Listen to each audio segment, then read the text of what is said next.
छत्रपती संभाजीनगर महानगरपालिका क्षेत्रातील नैसर्गिक जलस्रोत असलेल्या खाम आणि सुखना नद्यांच्या पुनरुज्जीवनासाठी प्रशासनानं आता अत्यंत आक्रमक पावले उचलली आहेत। आगामी मान्सूनच्या पार्श्वभूमीवर महापालिका आयुक्त जी श्रीकांत यांनी नदी पात्रातील कामांचा सविस्तर आढावा घेतला। खाम नदीच्या स्वच्छतेचं काम गेल्या 6 वर्षांपासून सातत्यानं सुरू असून त्यात आतापर्यंत मोठी प्रगती झाली आहे।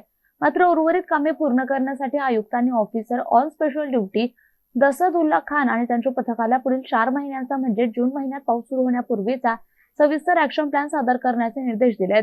त्यामध्ये प्रामुख्याने खाम नदीच्या स्वच्छतेची व्याप्ती वाढवून हे काम आता पूर्व दिशेला थेट हर्सुलपर्यंत नेण्याचे आदेश त्यांनी दिले आहेत। आयुक्तांनी स्पष्ट केलं की नदी स्वच्छतेचं कोणतेही काम प्रलंबित ठेवलं जाऊ नये आणि सर्व प्रक्रिया युद्ध पातळीवर पूर्ण करण्यात याव्यात। या मोहिमेसाठी आवश्यक असलेली यंत्रसामग्री, मनुष्यबळ किंवा इतर कोणतीही तांत्रिक माहिती तसेच मदत लागल्यास त्याचा अहवाल तात्काळ सादर करण्यास सांगितलंय।